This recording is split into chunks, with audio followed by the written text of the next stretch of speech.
The palace of the Seraph Empire shimmered like a crystal mountain above the clouds, its spires reaching into the sky like frozen lightning.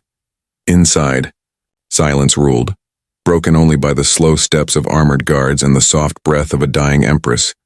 Her name was Elira, the Silver Empress. Known across the stars for her beauty and her pride, no alien had ever touched her. No outsider had ever been allowed within her chamber, but now, as poison burned her veins and her guards lay dead around her, it was a human, a being she once called savage, who stood beside her bed. His name was Marcus, a soldier from Earth, a man pulled into a war that was never his. He had come with a rescue team sent to aid the Seraph, but their ships were destroyed upon entering orbit. He alone survived the crash. The Empress's eyes fluttered open, pale silver and dim. "Why do you stay?" she whispered. "You are not my kind."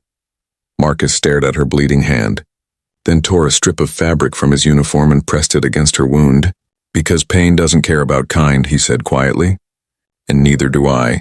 Outside the palace, explosions echoed. The rebel faction, once loyal to her empire, now stormed the walls with plasma cannons.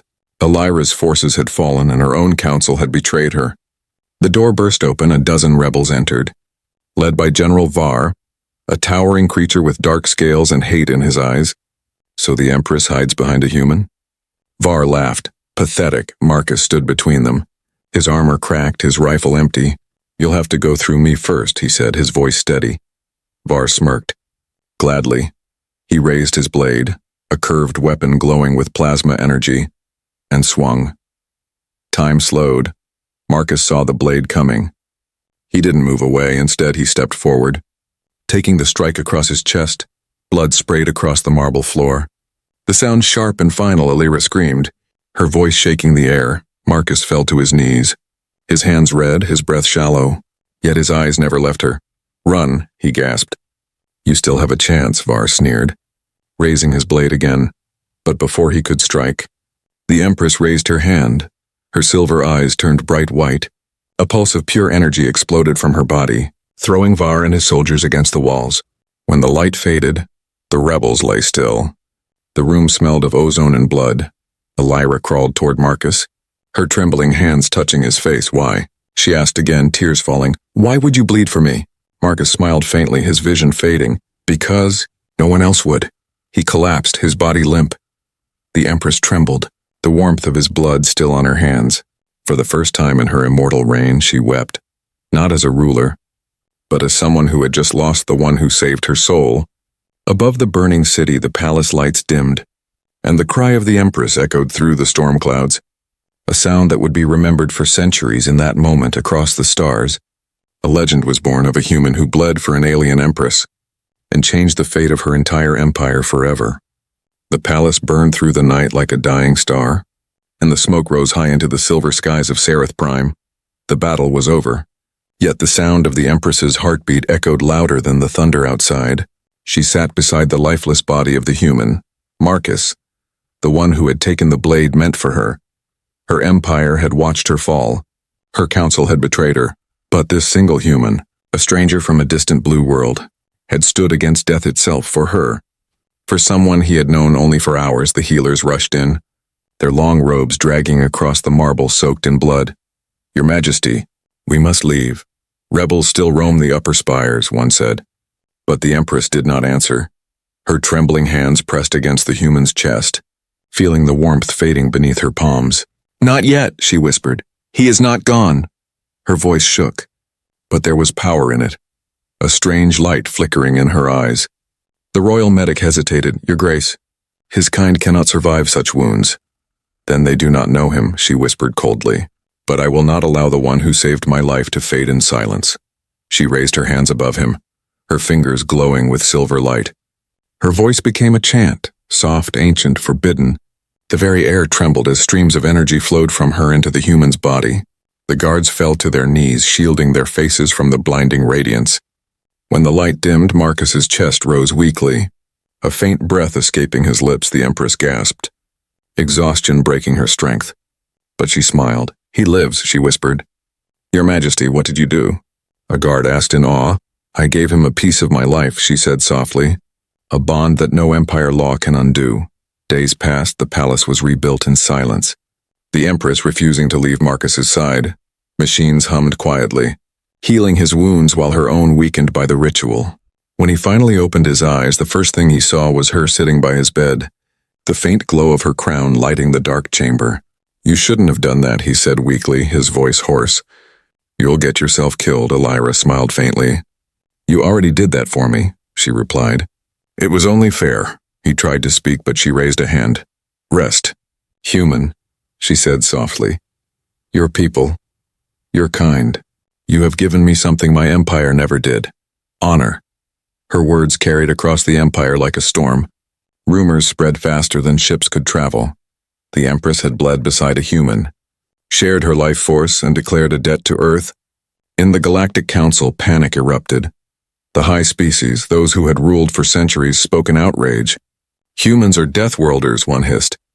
"Their blood is poison to peace." But the Empress only smiled when the messages reached her. "Then let them fear peace," she said quietly. "For humanity's kind heart frightens them more than their weapons ever could." When Marcus could walk again, he stood before the Empress, unsure of what to say. "I don't understand your world," he admitted. "But I know what I saw. The people who betrayed you. The ones who died for greed." Elira nodded slowly. "And now you see why I needed to," she said. "You showed me what courage is, Marcus of Earth. Now I will show this galaxy what it means to be grateful." She stepped forward and pressed a royal insignia into his hand, a silver crest shaped like a winged sun. "From this day," she said, "the debt of the Sereth Empire belongs to humanity." He looked at her, confused. "Debt?" She smiled softly. "You bled for me, human. Now the stars will know your kind does not crawl beneath others. You stand above them." As the sun rose over the rebuilding city, the Empress stood at the balcony, her long silver hair catching the wind. Below, millions of Sereth citizens knelt, seeing beside her the scarred, humble figure of the human soldier. When she raised her voice, the galaxy listened. "Let it be known," she declared, "that the blood of a human saved our crown. Our empire is in their debt, and I will honor it until my last breath." Across the stars, whispers began. Some called him the Guardian of Silver, others the Blade Bearer, but to Elira he was simply the man who had shown her what it meant to be alive. And though Marcus said nothing as he stood beside her under the rising twin suns, he knew that something far greater had begun. A bond between Earth and the stars, sealed in blood and remembered in eternity. Far beyond the silver clouds of Sereth Prime, the Galactic Council gathered in their cold citadel of glass and void. Each delegate represented a species older than Earth itself, their voices echoing through the endless chamber. The stars outside pulsed in rhythm to their anger. "Unacceptable," hissed the voice of Chancellor Vrax of the Crothal Dominion, his skin glinting like molten bronze. "The Empress has bonded with a death worlder.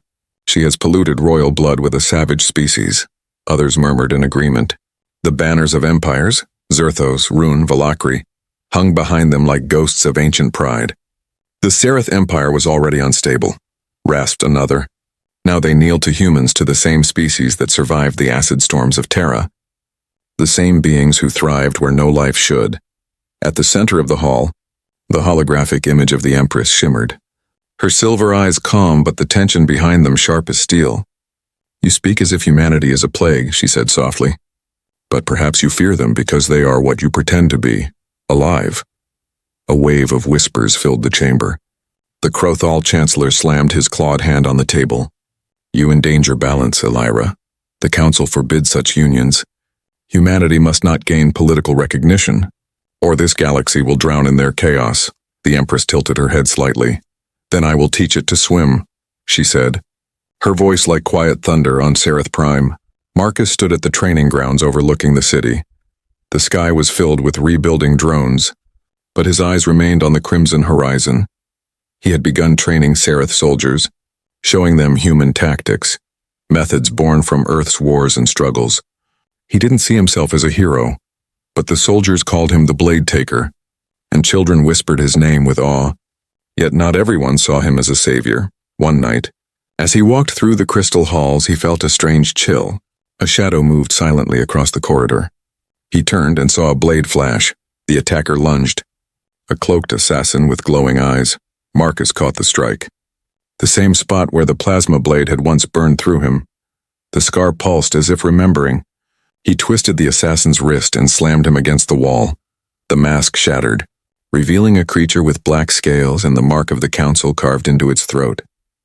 "They send killers now," Marcus said quietly before he could speak further. The assassin triggered a small crystal in his mouth, a suicide shard. His body dissolved into ash, leaving behind only a faint metallic scent. The Empress appeared at the far end of the hall. Her guards rushing to surround Marcus, her expression was unreadable. "The council moves faster than I expected," she said coldly. "They see you as a spark that could burn the whole order." Marcus wiped the ash from his hand. "Maybe they're right." She looked at him, her silver eyes reflecting the faint scar on his chest. "You bleed once for me, Marcus, but now you bleed for something far greater." Later that night, in her private chamber, Elira stood before the galactic mirror, an ancient relic that connected the minds of rulers across space.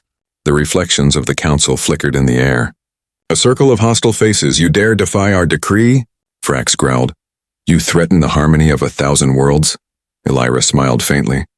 "You mistake harmony for silence," she said, "and silence for peace.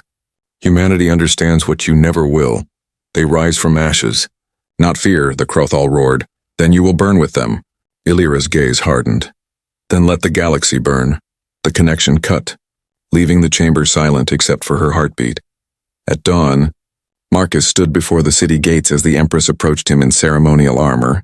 Her silver crown gleamed under the twin suns. "The council will come for us," she said. "They will not stop until either Earth bends or Sereth kneels." Marcus looked out at the sky, where distant warships glimmered like ghosts. "Then let them come," he said quietly. "We'll show them what a human debt looks like." The Empress smiled, her voice soft but strong. "I made an oath, Marcus. I will not let your people fight alone." From the balcony above, the Sereth banners unfurled, revealing a new crest, a silver sun crossed by a human blade, the symbol of unity, defiance, and debt repaid. Across the stars, fleets began to move. The council's fury turned into preparation for war. And for the first time in 1,000 years, the galaxy trembled not from conquest but from the sound of hope. The stars themselves seemed to hold their breath. Every communication channel across the galaxy echoed with one name: humanity. The Galactic Council had declared Earth a threat to stability, and the Sereth Empire guilty of treason for siding with them. But neither Earth nor Sereth surrendered. In orbit above Sereth Prime, hundreds of ships gathered. The fleet shimmered like a storm of silver and steel. On one side, the Sereth vessels, sleek, curved, powered by ancient crystalline reactors. On the other, Earth ships, angular, scarred, forged in gravity wells and war zones. They were different but united under a single banner, the silver sun crossed by a human blade. Marcus stood on the command deck of the Sereth flagship Elithra's Will, beside the Empress herself. She wore her armor of woven light, her face calm yet fierce. He wore the black suit of an Earthborn Marine, his scar still glowing faintly with energy. "Council fleets incoming," the officer announced. 3,000 warships, multiple species. Marcus smiled grimly. "Guess we're popular." The Empress turned her gaze toward the holographic map. The enemy formation filled half the screen. "They come to erase us," she said softly. "But they forget. I no longer rule alone." On the other side of the void, the Council's armada approached like a tidal wave of stars. Their admirals laughed in arrogance. "Destroy their shields first," commanded Vrax from the lead vessel. "Then burn that human fleet from existence. Earth will kneel before it ever walks among us." The first salvo of plasma fire lit the darkness, beams streaking across the void. Entire asteroid belts disintegrated under the energy, but the Sereth human fleet did not break. Instead, they moved like one mind. Earth's heavy destroyers formed a wall of kinetic shields, taking the brunt of the assault while Sereth cruisers weaved between them, channeling crystal cannons that bent light itself. The galaxy had seen wars before, but not like this. The humans fought with reckless brilliance. They charged where logic said retreat. They turned defeat into traps, chaos into strategy. The Sereth watched in awe as their allies bled and laughed through the flames. Marcus stood at the command center, his hand gripping the railing. "Tell the Atlas Division to flank left and punch through their carrier line," he ordered. The Empress nodded to her generals. "And ready the Veil cannons," she said. We will show them the light they tried to bury. Moments later, the Elithra's will released a blinding beam of energy. It tore through space like a god's blade, slicing 5 council ships into vapor down on Earth. The people watched the sky through screens and telescopes, seeing for the first time humanity's name written across the stars in fire. No longer were they the forgotten species on the edge of the galaxy. A message came through from the Sereth flagship, the voice of the Empress herself echoing across frequencies. To the worlds that call humanity savage, she said, look now and see the saviors of your empires, the ones who fight not for power but for honor, across colonies, across hidden moons, even among neutral species. The words sparked rebellion. The galaxy began to whisper, maybe the humans were never the monsters, but victory came with a price. A massive explosion rocked the Sereth flagship. Alarms screaming, direct hit to lower hull. A crewman shouted, "We've lost half the power grid." Marcus stumbled but caught himself. Damage control, reroute all shields to the forward arc. The Empress looked at him, her eyes glowing faintly. "We can't hold forever." He grinned through the smoke. "Then we make forever last longer than they expect." The next wave of council ships surrounded them. Missiles and plasma beams filled the void, tearing through their lines. Dozens of human and Sereth ships burned together, drifting like silent tombs, Elira, Marcus said quietly. "If this is it, thank you." The Empress turned toward him, her silver hair flowing like molten light. "Do not thank me, human," she said, her voice trembling. "Because I am not done fighting." She placed her hands on the crystal console, her entire body glowing. "Divert my energy into the main core," she ordered. The engineers hesitated. "Your Majesty, it will kill you." "Then let it remember me," she said, and light exploded from her palms. The Elithra's will pulsed once, twice, and then unleashed a shockwave that split the council's formation in half. A ring of blinding light expanded outward, disintegrating hundreds of enemy ships. When the brilliance faded, silence filled the void. Marcus looked around, his vision blurred. "Elira," he whispered, but her form was fading, her glow dimming. Her voice was soft, almost like a dream. "If I fall, you will carry what I began." Humanity in Sereth, one blood, one hope, and with that, her light vanished into the stars, leaving only her crown drifting in zero gravity. Marcus caught it gently, staring at the silver crown that still shimmered faintly. His reflection looked back, scarred, human, alive. He closed his eyes, whispering, "You won't be forgotten far away." Broken council ships retreated, their leaders stunned. For the first time in millennia, the galaxy saw an empire bow not by force but by sacrifice. And somewhere in the dark between worlds, a legend began to spread, of the human who bled for an empress, and the empress who burned for humanity. The battlefield drifted in silence, shattered ships floating like dying stars. The void was littered with wreckage, smoke trails, and the ghosts of heroes. The Sereth human fleet had survived, but barely, inside the flagship Elithra's will. Marcus stood among the ruins of the command bridge. Every screen flickered, sparks raining from broken circuits. The scent of burned metal filled the air. He held the Empress's crown in his hand, its glow fading with each heartbeat. He refused to accept it. "You said one blood, one hope," he whispered. "Then you don't get to disappear like light." He turned to the remaining engineers. "Get me access to the core chamber." "Sir, the core is unstable," one warned. Her Majesty poured her entire essence into it. "If we open it," Marcus cut him off. "Then we'll bring her back." The elevator descended into the heart of the ship. The deeper he went, the stronger the hum of energy became. Blue light pulsed through the walls, rhythmic, almost like a heartbeat. The core chamber was a cathedral of glass and crystal, and there, suspended above a pool of silver light, floated the core, glowing with faint threads of the Empress's power. As Marcus approached, the air shifted. His scar began to burn, a familiar warmth spreading through his chest. Then a voice echoed, soft but unmistakable. "Marcus." He froze. "Elira?" Her form shimmered within the light, translucent yet radiant. "You came," she whispered, her tone filled with quiet awe. "I told you I'd carry what you began," he said, his voice breaking.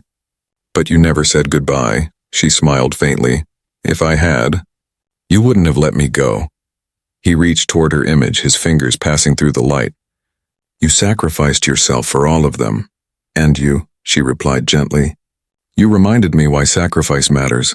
The core pulsed brighter. I am still here, Marcus, but I am not as I was. My body is gone.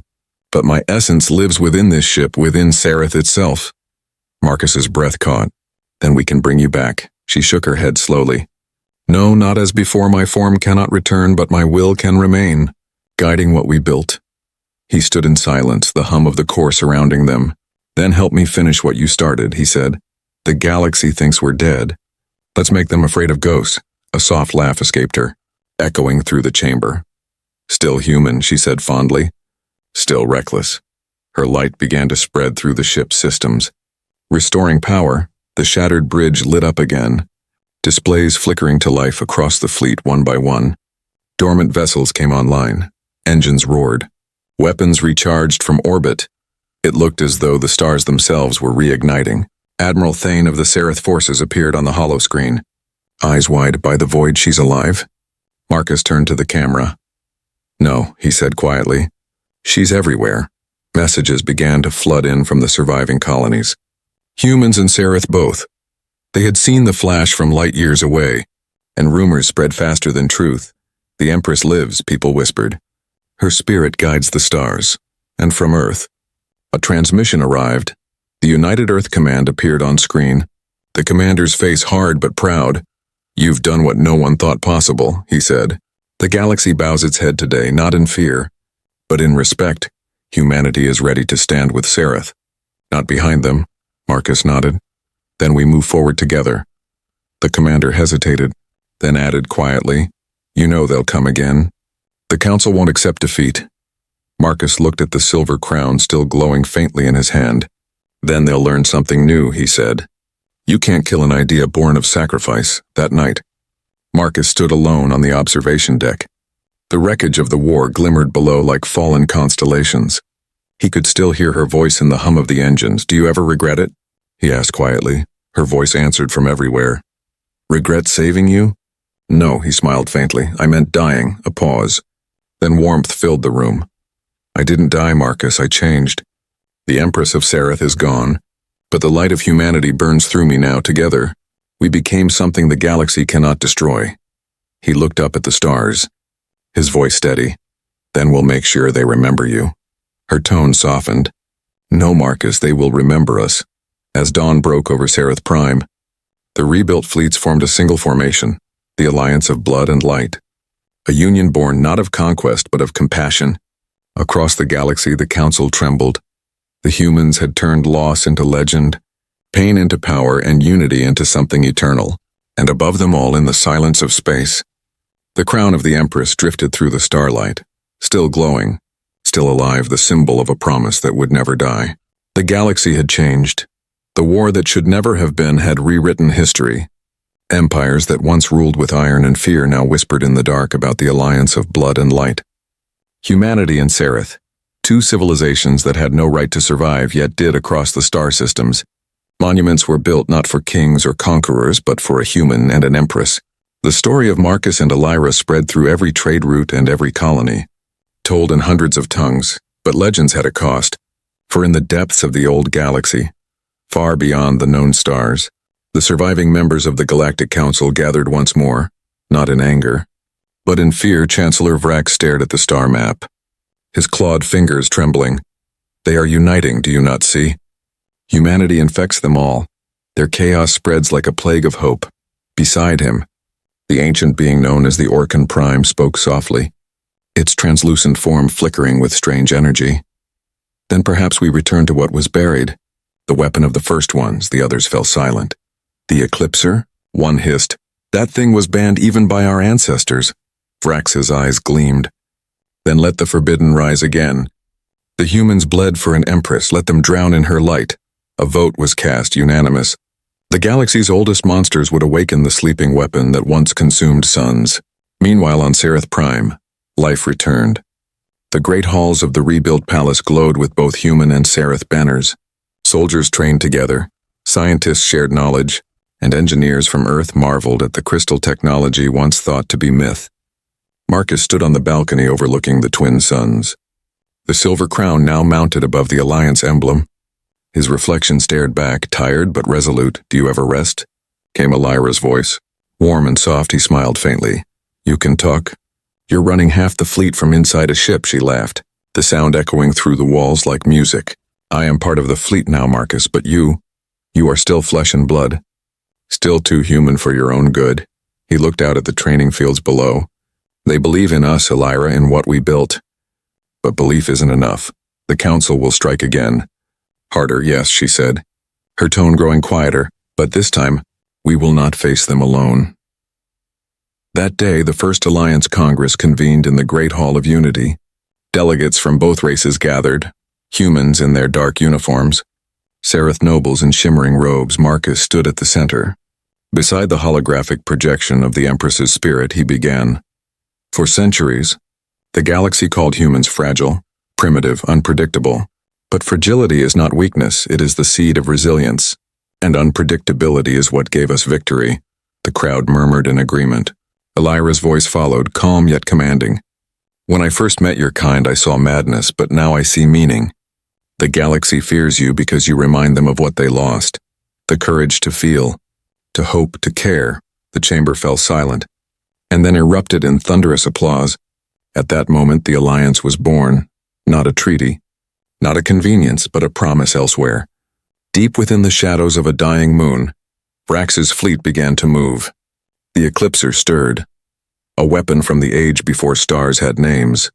It fed on light itself, devouring solar systems in silence. Vrax watched from his command throne. Let them build their alliance, he said coldly. They will soon see what the old gods left behind. A ripple of dark energy expanded outward. The Eclipser's sensors locked onto Seraph Prime. Back in the palace, alarms blared through the halls. Marcus turned sharply. Report! An officer ran forward, panic in his eyes. Massive energy surge detected beyond the outer rim. It's consuming light from nearby systems. Whole suns are vanishing. Elira's holographic form flickered beside him, her tone deadly calm. That cannot be natural. The pattern, it's a weapon. Marcus clenched his fists.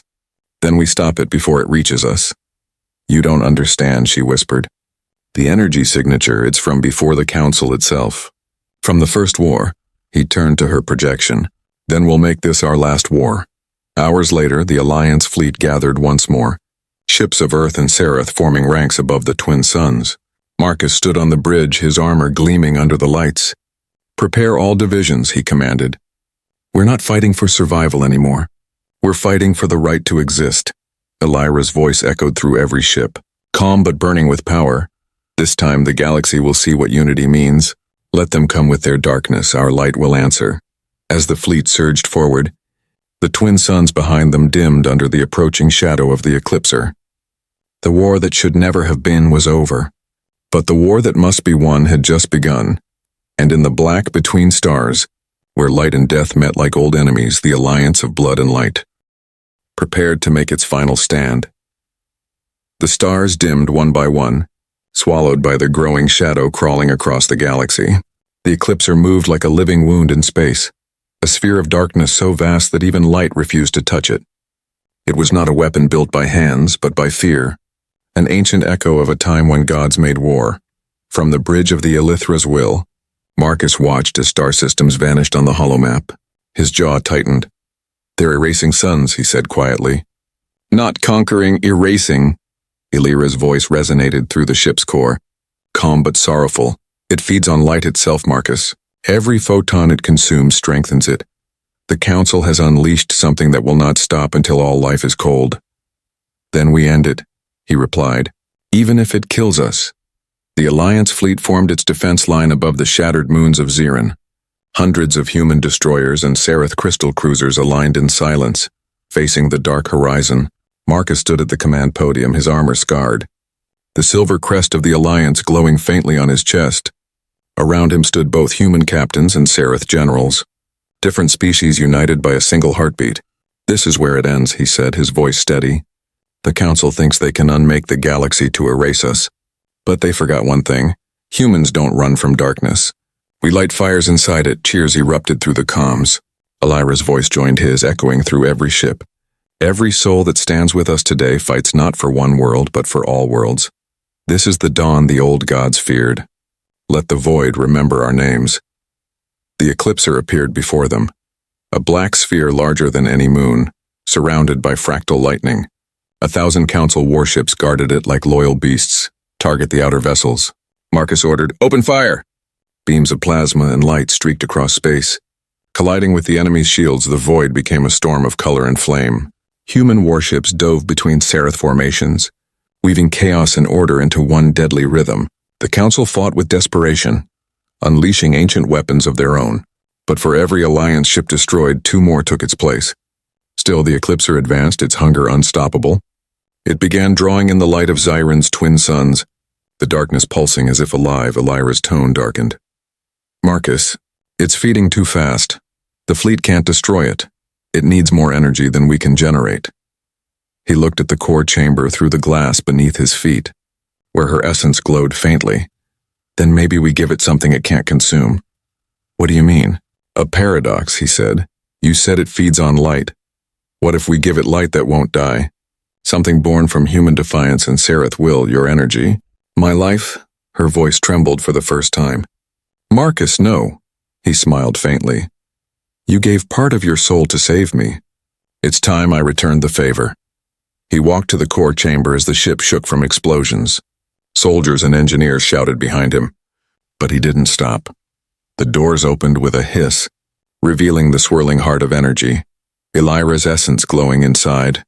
Her voice filled the room, soft but breaking. "You can't do this, Marcus. You are the living half of what we built. Without you, humanity loses its guide." He stepped closer, his scar burning with light. "Then let them guide themselves. You showed them how." He placed his hand on the core, silver light spreading across his body. "Together?" Her voice was a whisper. "Together." On the bridge, the crew watched as the Elithra's will turned toward the Eclipser, its engines burning brighter than any star. "Captain, they're charging the core," shouted a seraph officer across the fleet. Human and alien eyes watched in awe as the flagship became a beacon, pure white light erupting from its hull. Elira's voice echoed through every ship. "For every world that feared the dark, remember us." Then Marcus's voice joined hers, strong and clear, "For the light that never dies." The ship plunged into the heart of the Eclipser. Silence for one terrible second. The universe went black, every star flickered out. Every sensor failed, and then, light. A burst of radiance exploded from the void. Brighter than creation, the Eclipser shattered, fragments dissolving into starlight. The shockwave traveled across systems, reigniting suns that had gone dim. From every corner of the galaxy, people looked up and saw the sky reborn. The Empress's voice echoed faintly through the ether one last time. "The galaxy will never forget what he did," and then she was gone. Years passed, the war ended, the council was dissolved, and a new era began. On Seraph Prime, beneath the twin suns, stood a monument of crystal and iron, a statue of a human and a Seraph Empress standing side by side. At its base, the inscription read, "He bled for her. She burned for him, and together they lit the stars anew." Children of both worlds grew up hearing their story, the tale of a human who defied the void and an empress who became light itself. And sometimes, when night fell quiet and the stars shimmered just right, the twin lights of Elira's crown could still be seen drifting among them. 2 souls forever bound, watching over a galaxy reborn.